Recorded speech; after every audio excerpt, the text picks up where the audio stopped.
Hi, and thank you for joining today's briefing on NASA's journey to Mars. I'm NASA Public Affairs Officer Trent Parado.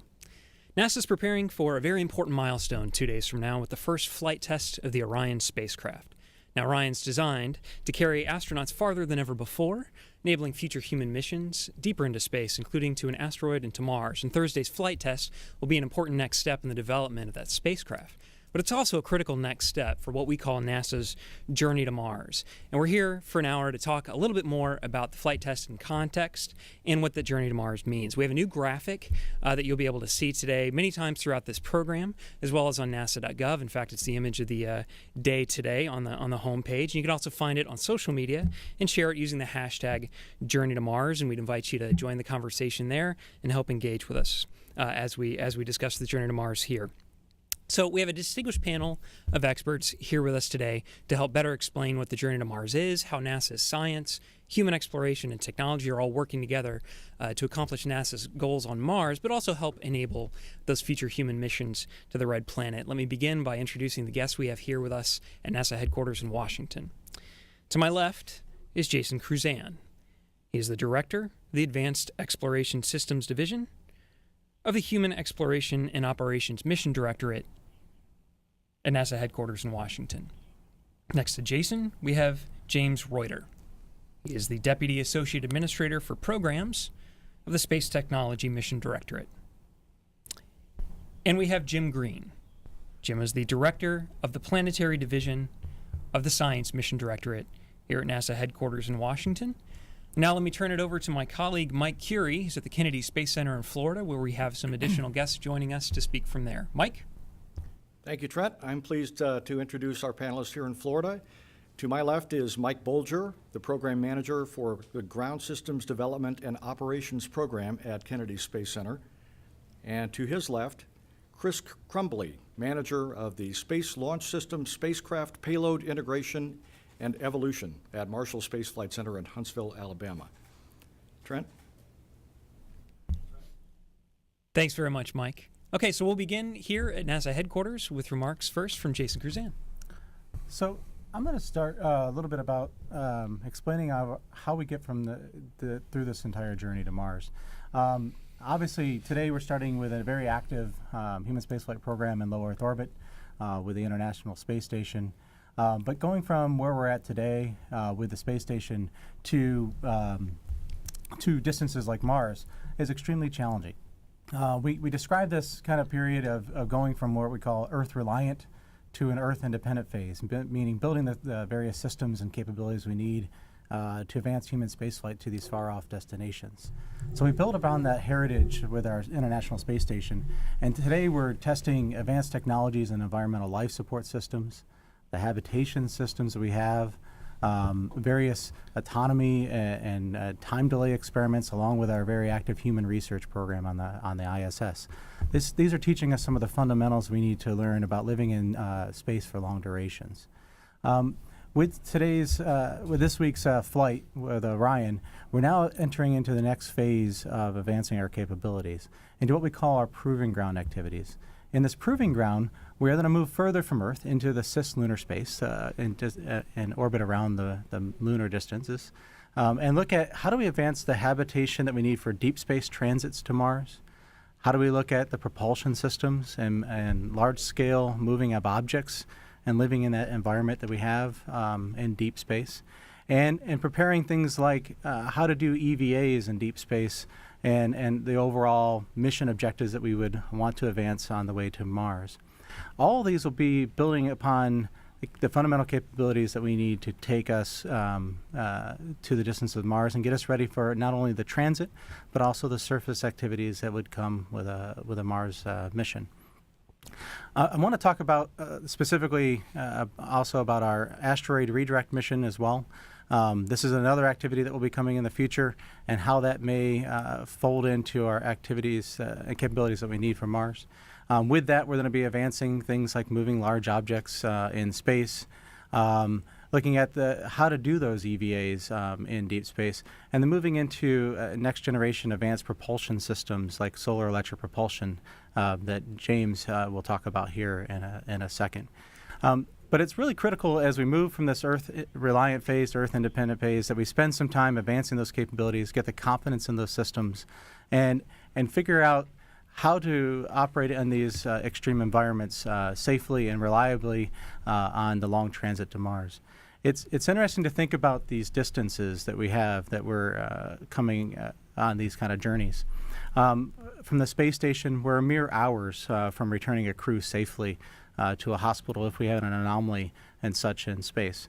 On distances like on our way to Mars, if we have anomalies, our actual scenarios for recovery are actually aborting to the surface of Mars, or at least a minimum, you're still on a long-duration mission for over a year trip home. So this requires us to advance those capabilities in a very stepwise and systematic way to allow us the confidence to send humans on these long trips. We're working very closely with our other mission directorates, and you'll hear that here from my colleagues in science and the technologies that we need from the technology folks as well. And with that, I'll turn it over to them. Okay, James.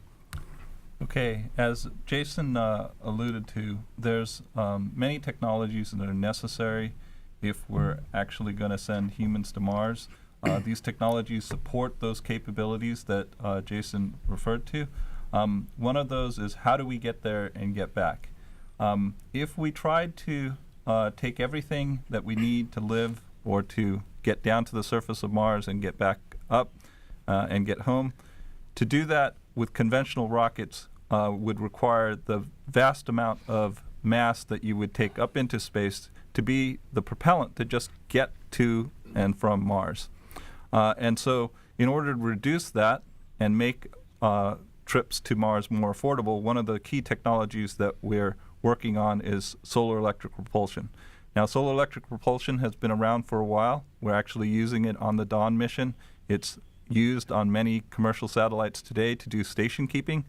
But the kind of solar electric propulsion, the high-powered solar electric propulsion that's necessary in order to take cargo and logistics and accommodations to Mars requires a significant step up in the capability of solar electric propulsion relative to where we are today. And that's one of the key technologies that the Space Technology Mission Directorate is working on in conjunction with HEO. And the advantage of working on this high-powered solar electric propulsion is that it's also a benefit to the commercial space industry, and it is a direct benefit to the Science Mission Directorate as well.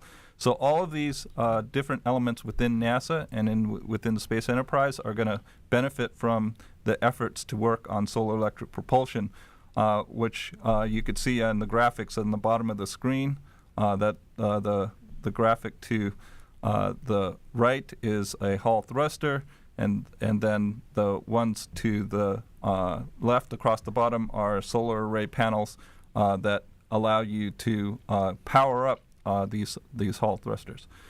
In addition to solar electric propulsion, which gets things very efficiently, 5 to 10 times more efficient than chemical propulsion to and from Mars, we also have to figure out how to get down to the surface of Mars. This we refer to as EDL, or entry, descent, and landing.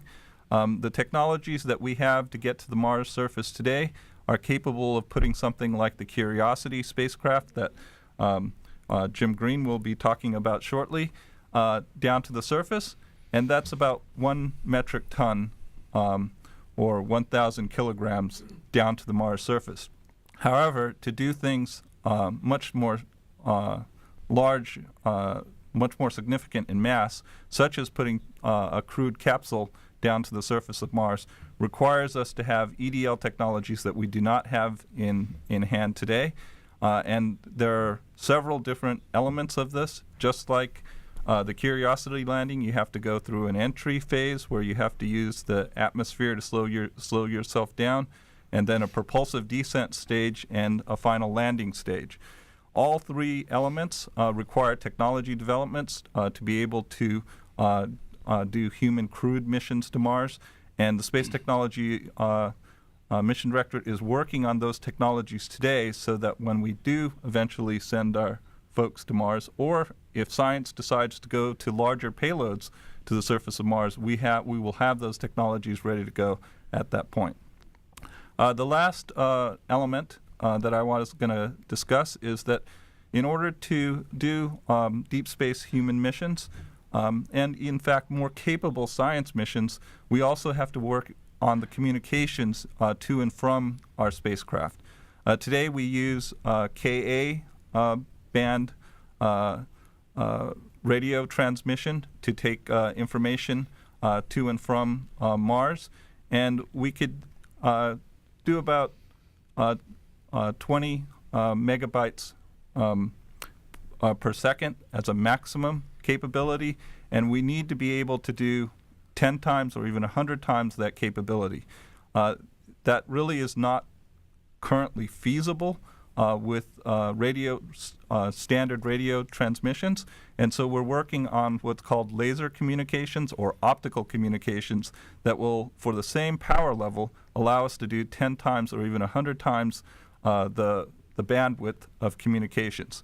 And certainly if you're having astronauts there that are capable of gathering significant amounts of science data compared to our robotic missions today, having that higher bandwidth in communications becomes essential. But in partnership with Science Mission Directorate today, even they are looking for substantially greater capability in optical communications. So we're partnered with both mission directorates to advance those technologies. We are also looking at composite structures, and how they are implemented is going to be discussed by Chris Crumley a little later on. With that, I'll hand it back. Thanks very much, James. Okay, let's go to Jim Green. Thank you very much. You know, scientifically speaking, NASA's really been on the journey to Mars for a number of years.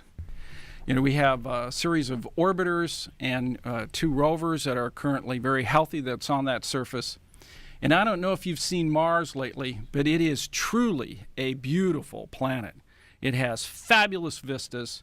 It has a number of resources that we're finding out about with our orbiters and our future plans. And we are planning to move towards human exploration of Mars.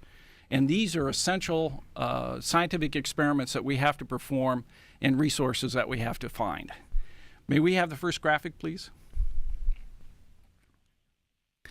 So here is what's been happening at Mars. Our operational satellites in orbit, Mars Odyssey, Mars Reconnaissance Orbiter, and MAVEN are all NASA assets.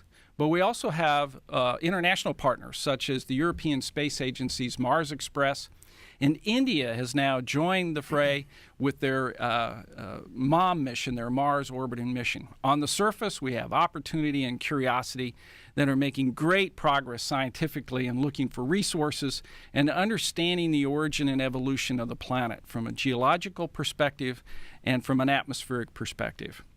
Our current plans for the next several years will be to land a platform called InSight, launched in 2016. InSight is designed to be able to deploy seismic and heat flow measurements that will enable us to understand much more about how active the planet is. And that's important, of course, for human exploration, to know if there are any Mars quakes or any dangers associated with that kind of activity.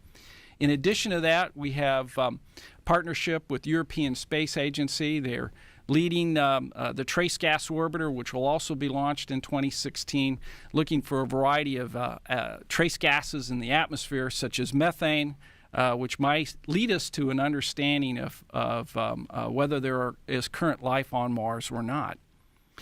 Then, in 2018, ESA's leading their rover called the ExoMars rover. It's going to be looking for organic, molecular organic material, and NASA is a part of that particular mission.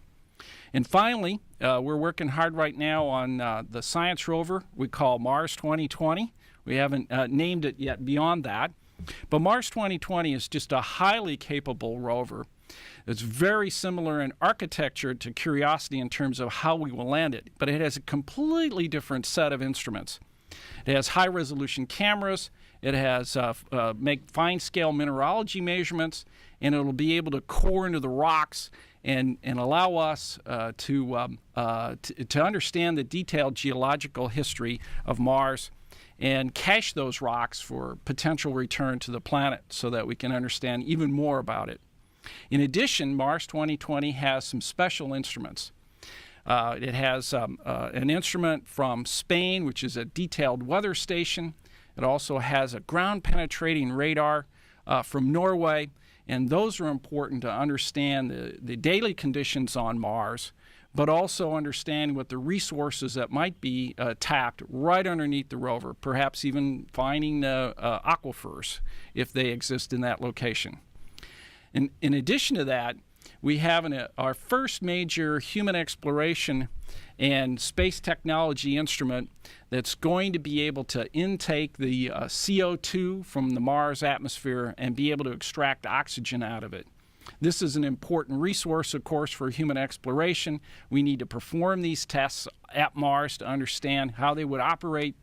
And of course, oxygen can be breathed. It would also be an important component for rocket fuel and other resources that it could be used for. So scientifically, we have a fabulous program. The next set of instruments that we put in orbit and that we put down on the ground on Mars are all steps along that journey as we understand and reveal the secrets that that planet will hold and enable humans to explore it further in the future. So with that, let me turn it back over to Trent. All right, thanks a lot, Jim. So just a reminder, you're going to see the Journey to Mars graphic. Will show up periodically throughout the program. You can find this graphic online, though, on the homepage of nasa.gov. It's the image of the day today. And our friends at the Kennedy Space Center in Florida have a great view of it on the video on the press site, and we'll go there now. So on to you, Mike Curie. Okay, thank you, Trent. You can see it, the graphic on the wall behind me, and we'll next talk with Mike Bolger about what is going on. Mike? Yeah, well, very good. Well, hey, it's launch week, right? And that's a wonderful thing. At Kennedy, it's almost like there's a buzz in the air during a launch week. You can feel it. If you've been here for launches in the past, you probably appreciate it. In my mind, it makes Kennedy one of the most special places on Earth. And if you've been to a launch before, you probably feel the same way. If you haven't, hopefully you will by Thursday, because it is really an amazing thing to watch a launch and to be a part of our NASA's programs. So today I wanted to give you a little more of a terrestrial perspective of what we're doing to get ready for the exploration to Mars. And I know many of you have been on the tour buses that we had today, and so you've seen a lot of our assets. But what I wanted to do is tell you some of the work that we've been doing to upgrade our launch infrastructure, our facilities, our ground systems, and our operations processes that we're upgrading to create what we call the 21st century launch complex of the future that we will use as the departure point for our SLS and Orion rocket and spacecraft on our journey to Mars, and also which will support other government and commercial users as we go forward. I'm going to talk a lot about flexibility and adaptability because that's really one of the key tenets of our program down here as we've tried to upgrade our systems. We've eliminated the ground systems and the launch pads that were built specifically for the space shuttle. And we're now replacing them with a more streamlined and flexible architecture that will support SLS and Orion and the evolution of the SLS and the Orion, as well as other government and commercial launch vehicles. So at Launch Complex 39B, we've removed the shuttle fixed service structure, and we're moving towards a clean pad architecture. So that means you won't have the fixed structure that is specific to a launch vehicle and a spacecraft on the pad that will actually roll out as a part of the mobile launcher. That clean pad approach gives us a more flexible, adaptable way of dealing, again, evolving with SLS and Orion and someday launching other rockets out there as well.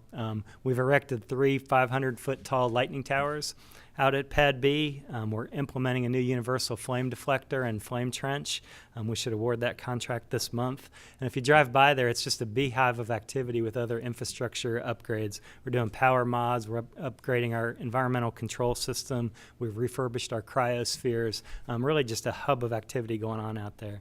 Across the street, we've got the iconic vehicle assembly building, 500 feet tall. It's got 4 high bays, each high bay big enough to hold a Statue of Liberty, just to give you a sense of perspective of how big that building is. And inside of there, in high bay 3, we've taken out the old shuttle platforms, the work platforms, and we're in the process of implementing 10 new work platforms. What's neat about the new work platforms is that they can move up and down, so they're adjustable. They can go 10 feet up or 10 feet down, and each has a insert for the platform that conforms to the outer mold line of the launch vehicle or of the spacecraft, and so that, again, allows us to evolve. We can change out those platforms as we move forward.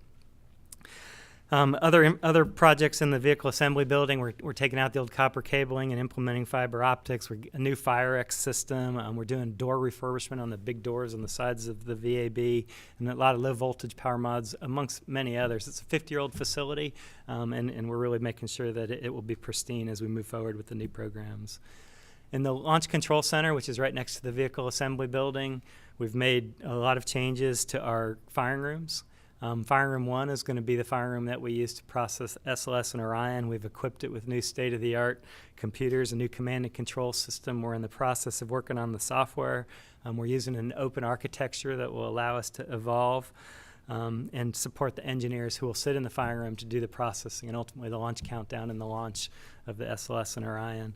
In Firing Room 4, we've moved in a different direction. We're transforming that into a multi-user control room. So what we're doing there is we're setting up a room that will allow future customers or future spaceport users, future 21st Century Launch Complex users to come in, establish their own command and control system. We can actually divide it up into 4 individual quadrants so that we could process more than one rocket at a time at a Firing Room 4. And so again, we're making major changes and setting ourselves up so that we can support many different kinds of rockets. The mobile launcher, hopefully you saw that if you had a chance to be a part of the tour. It's just north of the vehicle assembly building, 400-foot structure. It's really the primary interface to our SLS and our Orion launch vehicle and spacecraft. We're very busy on that right now. You probably saw work going on. We're working on both tower mods and also platform mods, so that you got a platform, you got a tower, and then all the ground systems run through umbilical arms to actually touch the launch vehicle and the spacecraft. That mobile launcher was originally designed for a Ares 1X rocket, so we're doing extensive modifications to strengthen it for the bigger, the larger SLS rocket. We're also preparing it for all of the ground systems that will run through that. So those are the structural mods. At the same time we're doing that, we are designing our new ground systems, so these will be the systems that provide the cryos, the purge air, the power, and the data from the ground to the rocket. We're working on the designs of those. We'll begin the fabrication this year, and we'll start outfitting towards the back half of 2015. We're also working on the umbilical arms, so that's the structure that creates that physical interface between the ground and between the rocket. The umbilical arms are being manufactured now. We're starting the testing over in our launch equipment test facility where we test all of our interface points before we actually use them for a launch countdown. Let's see, inside the VAB, if you had a chance to go in, we've got a crawler transporter number 2. We're doing extensive mods to that. That's it's like about 130-foot by 120-foot tank-looking structure that we use to roll the stack out from the vehicle assembly building to the pad. It's undergoing 20-year life cycle modifications. It's been in use since the Apollo program. Really cool structure. Kind of reminds me of something you'd see in a Star Wars movie or something like that if you get a chance to see it. We've completed most of our refurbishment projects on that. Again, we've done things with control systems, with roller bearings. We've done structural mods to support the new big rocket. We're right on track. Next year, we're going to do mods for what's called the jacking, equalization, and leveling system, which allows us to go up the slope of the launch pad and keep the rocket perfectly vertical. So we're going to be replacing that system in the next year, doing really well, right on track. So kind of big picture to step back, there's lots of other work going on across the center as well. We're developing our concept of operations and so forth. But big picture, the progress is real and it's tangible. And if you're driving around the Kennedy Space Center, you can see it. It's happening, and it's happening fast. So we're really excited for the EFT-1 launch this week. It's certainly a major step in our deep space exploration plan to put astronauts on Mars. And we're also recognizing that first SLS launch is coming out as fast, too. So Chris Crumley is here with us today. I introduced him. He's from the SLS program to tell you about the great progress that we're making on the SLS. All right. Thanks, Mike. And I appreciate the opportunity to be a part of this panel on the journey to Mars. We're getting ready to witness the next steps in that journey with the launch of Orion on EFT-1. Now, for the capability that we're building, SLS will be the largest rocket ever built. The thrust of that rocket will be 10% greater than the Saturn V rocket that took our astronauts to the moon. And as we continue to evolve the rocket, it will grow to even 20% greater than that thrust. It will transport astronauts further into space than ever before. The first SLS mission, the EM-1 mission, will be 50% taller and deliver twice the mass of the largest rocket that we have today, the Delta IV rocket that's going to launch on Thursday. Wherever our nation wants to go, SLS can take us there. SLS is a unique, long-term investment designed to be used for decades to come, but it's only part of the ambitious human spaceflight program that we have that includes the International Space Station and commercial crew. The next step is EM-1, and the capability to reach the moon and beyond is being constructed today, as Mike was just talking about what's going on here at the Kennedy Space Center. We're making steady progress in constructing the first elements, and many will go into test campaigns in the coming year. The boosters, based on the shuttle but adding a fifth segment. You see one being fired here in the graphic in the lower quadrant. Each of these boosters is going to provide the thrust, 3.5 million pounds of thrust apiece, to take the total thrust of the SLS to 8.4 million pounds at liftoff. We're planning on a motor firing in early spring of 2015, and many of the components that will be ready for the EM-1 launch are constructed today. The engines, the RS-25, those engines exist today based on the shuttle main engine with a few enhancements, including a new computer called the engine controller. We're making the enhancements for new inlet pressures and new temperatures for the size of the core stage that's feeding the engine. 16 of those engines are in storage right now at Stennis, and testing will begin in the new year of the RS-25 engine. The core stage, over 200 feet long and 27.5 feet in diameter. Qualification and flight hardware is being constructed at the Michoud Assembly Facility in New Orleans, Louisiana right now. In the upper right in the quadrant, you see the world's largest friction stir welder being assembled, ready to build components of that core stage. Test facilities are being readied right now at the Stennis Space Center and also at the Marshall Space Flight Center to put it through its paces, both structurally and also on test firings of the engines and the core stage together. The upper stage and the adapters are being assembled. The Boeing ULA NASA team completed the negotiations recently, and we now have all components for the vehicle under contract, and development is already halfway through. The interim cryogenic propulsion stage is the same stage that you'll be seeing launching the Orion coming up Thursday. A few enhancements to attach it to the SLS. We're also building the launch vehicle stage adapter. We're building the spacecraft adapter, the same spacecraft adapter that is also on the Delta IV that'll launch on Thursday. We have simulators for that and for the core stage and for the MPCV being constructed today for a test to begin in 2015 to show the structural capability of those components. So SLS, from its inception in 2010, has made it through PDR. We have completed our key decision point C milestone in July. We have been put on a path to complete our CDR coming up later in 15. All this accomplished in just a few short years. Things are being done, things are being assembled and being put together. So if I could have the next graphic. SLS is an evolvable design. As our missions increase in the complexity and our destinations further, the SLS will develop and evolve to meet that challenge. We're looking at multiple cargo payloads as a portfolio of our missions. SLS will be a multi-purpose workhorse for exploration of our solar system. SLS is partnering with academia, industry, and other NASA organizations to improve our affordability and our safety and our performance. Composites for the exploration upper stage, composite cryogenic tanks. Those are the things that as we save weight on the upper stage, every pound we save is a pound of payload that we can take to our destination. We're looking at additive manufacturing, 3D printing of metals. How can we analyze those, manufacture those, and inspect those to put those in critical aerospace parts such as engines? We're looking at those today. We're looking at enhanced cryogenic handling, storage and transport, replacement of toxic fuels for our attitude control systems, electric power storage and power distribution, and advanced manufacturing with lighter, stronger alloys. We're looking at a new upper stage and new boosters for the future, new fairings. The fairings can grow as large as 33 feet by 102 feet. Very large structures, very large capabilities to make it on our journey to Mars.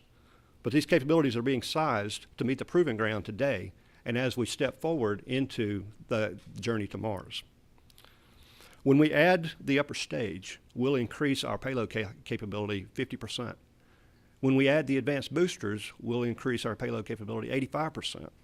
130 metric tons of capability on this vehicle. But it's not only the mass and the size and the volume that we can take in this vehicle, it's the speed. There is a deep space mission that we're studying right now that we can save 5 years on the transport by flying direct with the SLS. SLS is designed to be evolvable to a variety of missions and capabilities. And we've looked at studies for years on how do we best make our capability and our journey onto Mars. Again and again, our studies have repeatedly led to requirements that can only be met, or most effectively be met, by a large capability Earth-to-orbit vehicle like SLS. We've been studying Mars robotically for over 40 years. SLS is going to enable human exploration of Mars. EFT-1 is the next big step. Go big O. All right, Chris, thank you very much, and thank you to all of our presenters. And we're now ready to take questions. Here at Kennedy Space Center, I would ask for you to please wait for the microphone, state your name, your affiliation, and because we have presenters in Washington and here at Kennedy Space Center, please let us know to whom you are addressing your question. And we'll begin with Marcia Dunn from the Associated Press. Marcia Dunn, Associated Press, and I'm not quite sure who would take this. Looking ahead to human expeditions on Orion, to asteroids, Mars, how do you envision the habitat issue? Where will you be hooking habitats to Orion to give some living space on those long journeys? Just like a little update on how all the pieces of that puzzle fit together.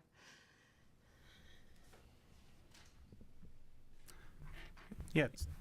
We'll take that in Washington, Mike. So this is Jason Crusan.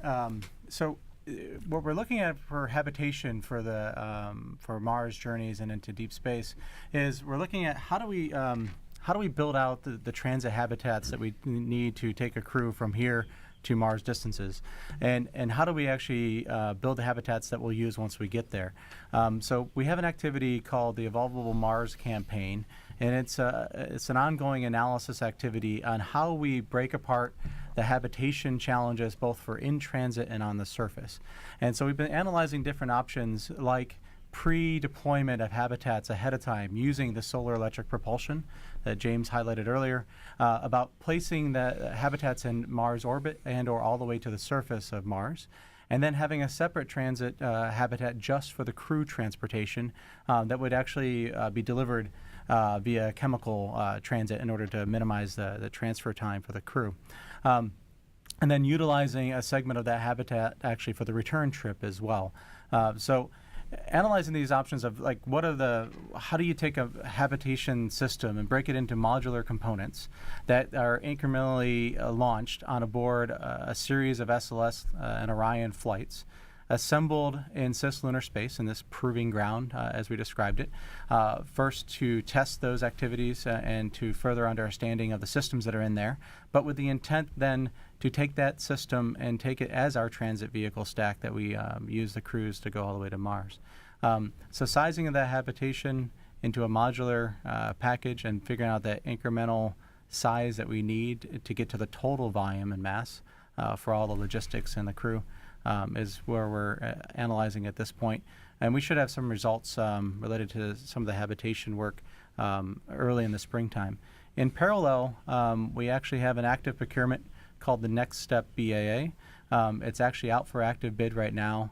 And part of that, one of the thrust areas within that BAA is related to habitation and this specific question. So we're not just analyzing this internally at NASA, but we're also asking for inputs from industry on approaches to this modular habitation design option and asking for industry's approach on affordability, manufacturability, and operability in the proving ground period leading to a Mars transit. Say one more time, it's next BA, that's broad agency announcement. Yes, it's the next step broad agency announcement, which closes on December 12th. Okay, thanks, Jason. Irene Klotz? Irene Klotz with Reuters. I have, I think, probably two questions, and this is for Chris and maybe also for Jason. Could you just discuss a little bit about what will be the difference in the test flights between the EFT-1 and the 2018 first flight with Orion on it? I mean, with on the SLS. If you could maybe just kind of run through what won't be tested on this flight that you hope to pick up on the SLS first flight, and also maybe just summarize why it will take another 4 years to get that rocket ready to fly. Well, you're lucky that you're going to have the actual program managers come in and brief here before long and talk about more about what EFT-1 is going to prove out. So I'm going to leave that to the owners of the Orion vehicle and how they're proving it out and what they're doing. But I'll tell you that as far as what EFT-1 will accomplish, they're going to push the Orion harder than any spacecraft that we have had that's built to carry humans than we've done since Apollo. 3,600 miles away. So we've been in the low Earth orbit regime that's been 220 miles away, roughly the distance of Orlando to Tallahassee. We're going to push this out to the distance of Orlando to Anchorage, Alaska. We're going to take it up to 80% of the return velocity that Orion will come back in from the moon or from distances in the cislunar space region. So testing that can't be done on Earth, and is to test out the vehicle itself. As far as why it takes longer to build the rocket that we are building now for SLS, rocket building's hard. It takes a lot to develop these rockets, and we're also working in a budget profile that keeps us working towards an affordable solution. So we're building our components at the rate that we can put that into our budget cycle to develop the core stage that's going through extensive testing, to adapt the shuttle main engines into the RS-25s that are going to be firing and testing those and understanding the new conditions that they'll be flying, to enhance the boosters, to bring that into the 5-segment boosters and to bring those online, and to adapt a new upper stage and the adapters to accommodate those, to bring all that together.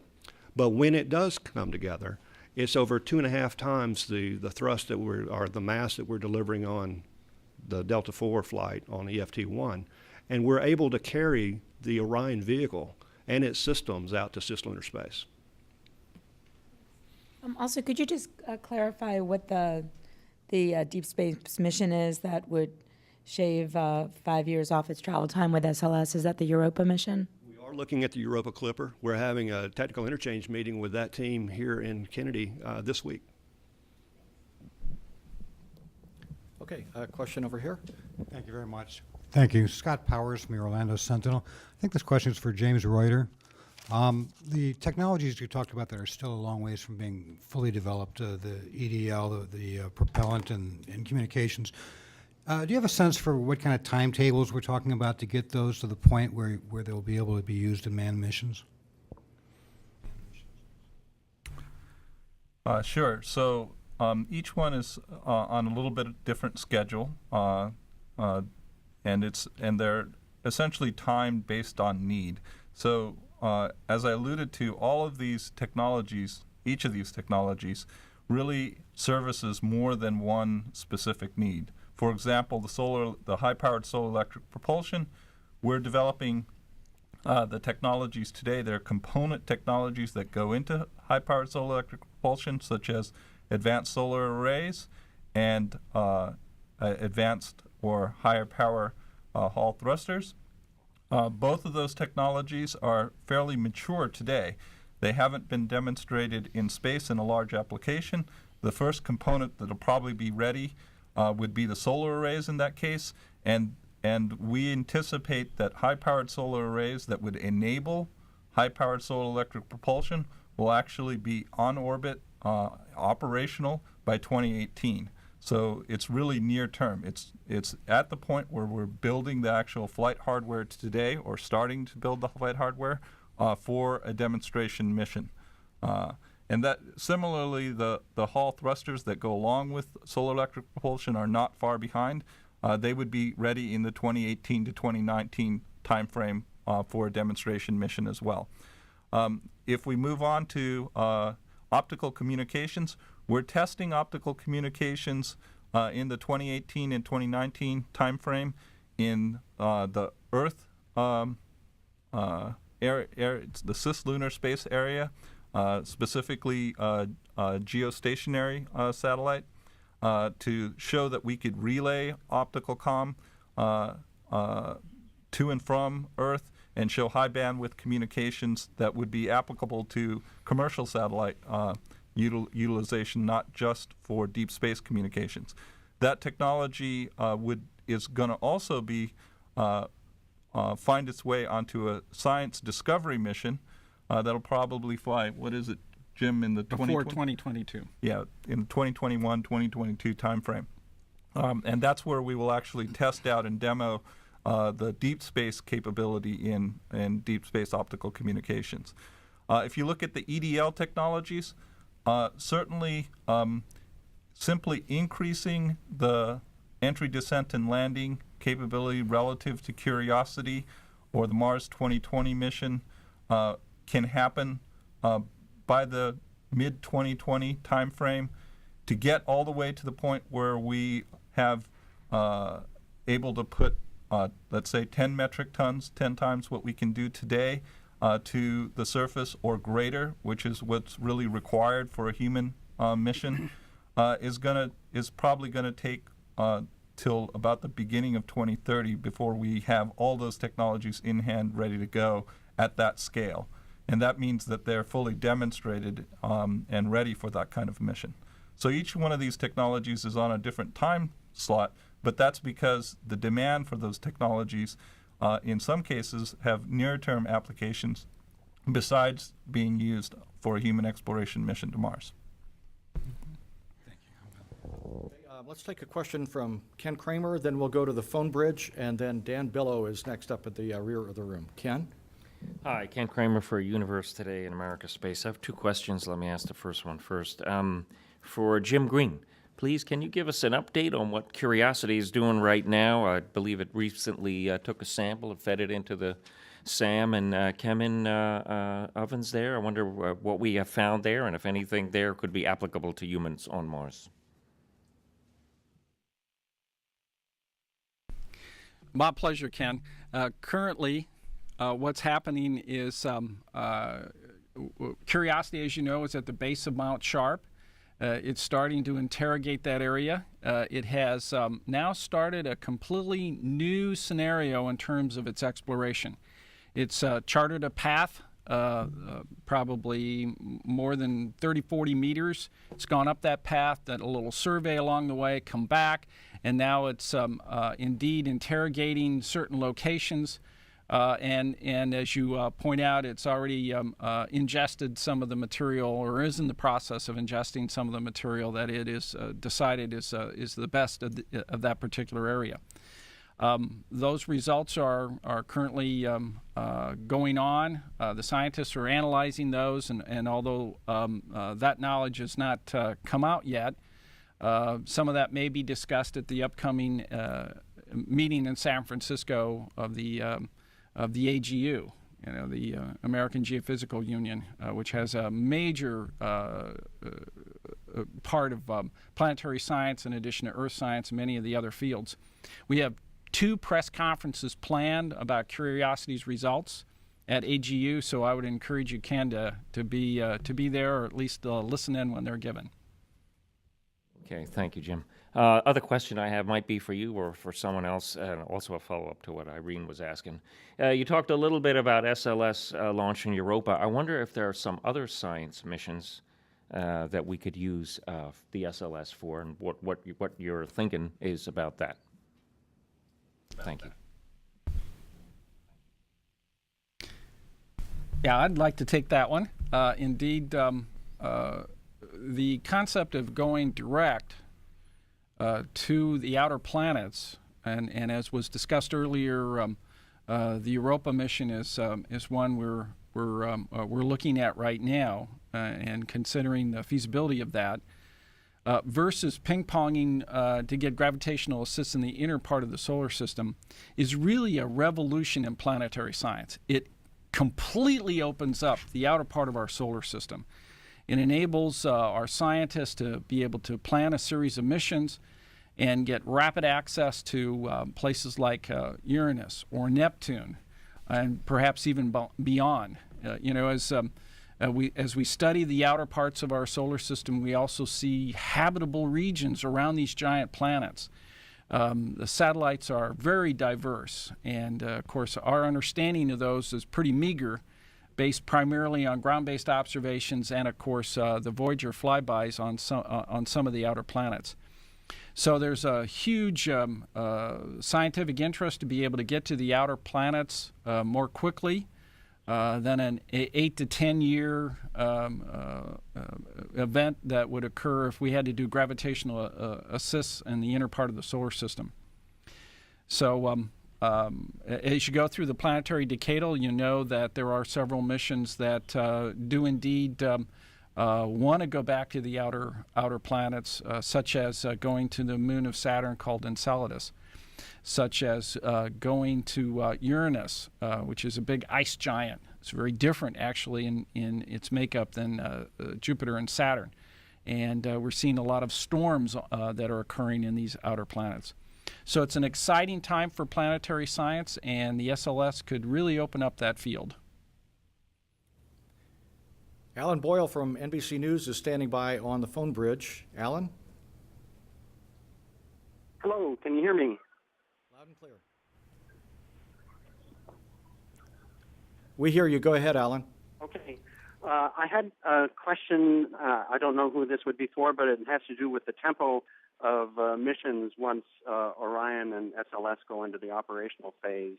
For example, EM2, that would be the first manned flight, but I think there's a question mark about whether that would get into the asteroid retrieval mission. And then after that, it sounds as if there's kind of an alternating schedule for years going out, that there would be EM1 and then, EM2, and then perhaps Europa Clipper mission, EM3, and then perhaps a Mars sample return mission, EM4, et cetera, et cetera. Is that the sort of pattern that we're going to be seeing with Orion and SLS, where you have one mission a year, and in alternating years you would have a robotic mission as opposed to a crewed mission? Thank you.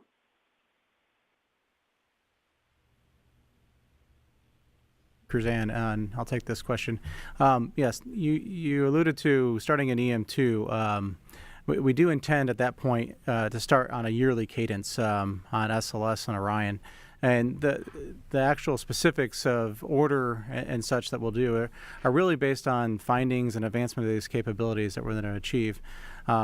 When the actual asteroid redirect mission crewed segment is in large part due to when and which asteroid we bring back.